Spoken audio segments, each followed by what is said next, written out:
Je m'appelle Daniel et je viens de Chicago. J'ai grandi dans un foyer aimant mais extrêmement conservateur. Mes parents, immigrants du Guatemala, étaient des catholiques profondément croyants. Dès mon plus jeune âge, je me suis toujours senti différent, sans vraiment savoir pourquoi. Pendant que les autres enfants jouaient au sport ou à des jeux bruyants, je trouvais du plaisir à collectionner des pierres colorées, dessiner des motifs complexes et observer les oiseaux. Souvent, je me sentais plus en paix dans mon monde intérieur qu'en compagnie de mes camarades. Au lycée, ce sentiment de différence a commencé à se préciser. Je me suis rendu compte que j'étais attiré par d'autres garçons. C'était une période déroutante, car je n'avais pas les mots pour décrire ce que je ressentais. Dans ma famille, les sujets comme l'amour et les relations étaient strictement encadrés par les enseignements de l'Église. Tout ce qui en sortait semblait interdit et dangereux.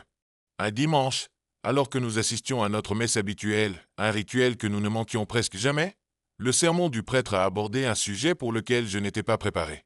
Il a parlé avec véhémence contre l'homosexualité, la décrivant comme un péché grave, un mal qui condamnerait les âmes à l'enfer. Pendant qu'il parlait, j'avais l'impression que chaque mot m'était directement adressé. Ses descriptions d'immoralité et ses accusations selon lesquelles les homosexuels étaient intrinsèquement dépravés m'ont rempli de honte et de confusion. Je me sentais exposé, comme si mon secret avait été révélé à toute la congrégation. De retour chez nous, j'étais submergé par un sentiment insupportable de culpabilité. Je ne pouvais m'empêcher de penser qu'il y avait quelque chose de fondamentalement mauvais en moi.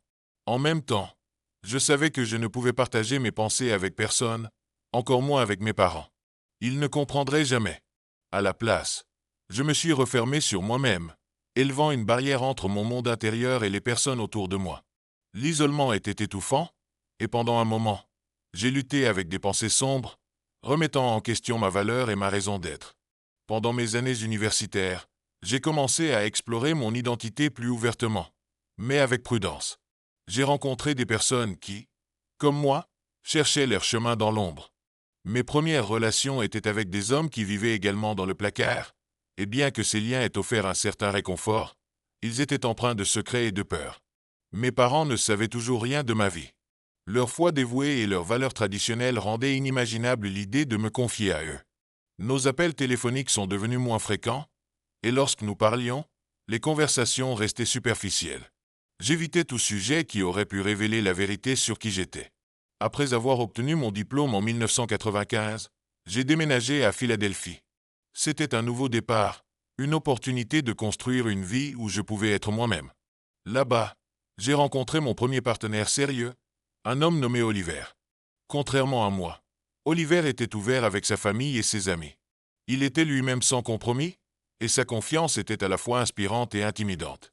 Un soir, alors que nous étions allongés dans le lit, Oliver m'a posé une question qui allait changer ma vie. « Daniel, peux-tu vivre avec le fait que tes parents ne savent pas vraiment qui tu es ?»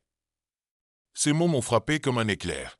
J'avais passé tant d'années à me cacher, rationalisant mon silence comme une manière de me protéger, moi et ma famille, que je n'avais jamais réfléchi au prix que cela me coûtait. Cette conversation a marqué un tournant. J'ai compris que je ne pouvais pas continuer à vivre une vie fragmentée. Il fallait que je comble l'écart entre ce que j'étais et la version de moi que mes parents pensaient connaître. Inspiré par le courage d'Oliver, j'ai décidé d'écrire une lettre à mes parents.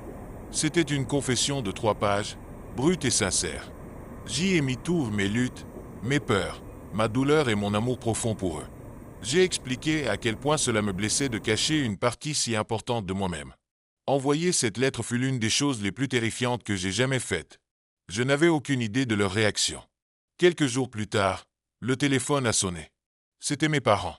Tous deux étaient au bout du fil, leur voix tremblante d'émotion.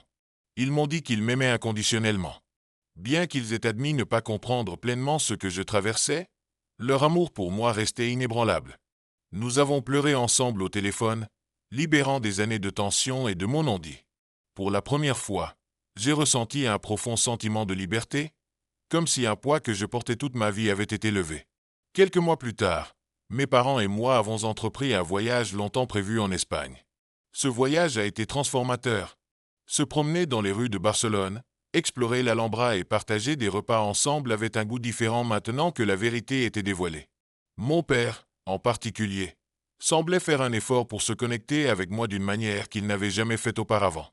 Nous avons eu de longues conversations, non seulement sur ma vie, mais aussi sur ses propres rêves et luttes. Ces moments sont devenus des souvenirs précieux. 3 mois après notre voyage, mon père est décédé de manière inattendue. La douleur était écrasante, mais au milieu de la tristesse, j'ai trouvé du réconfort en sachant qu'il m'avait vraiment connu. Il n'y avait plus de questions sans réponse, plus de vérité cachée. Cette connaissance m'a apporté une paix que je porte encore en moi aujourd'hui. En repensant à mon parcours, je pense à Oliver, qui est décédé il y a quelques années. C'est sa croyance inébranlable en l'importance de l'authenticité qui m'a poussé à révéler la vérité à mes parents. Ces mots résonnent encore en moi. Il est important que les gens sachent qui nous sommes vraiment, surtout ceux que nous aimons. La vie est imprévisible, et notre temps avec ceux que nous aimons est fugace. Partager ma vérité avec mes parents reste l'un des actes les plus significatifs de ma vie.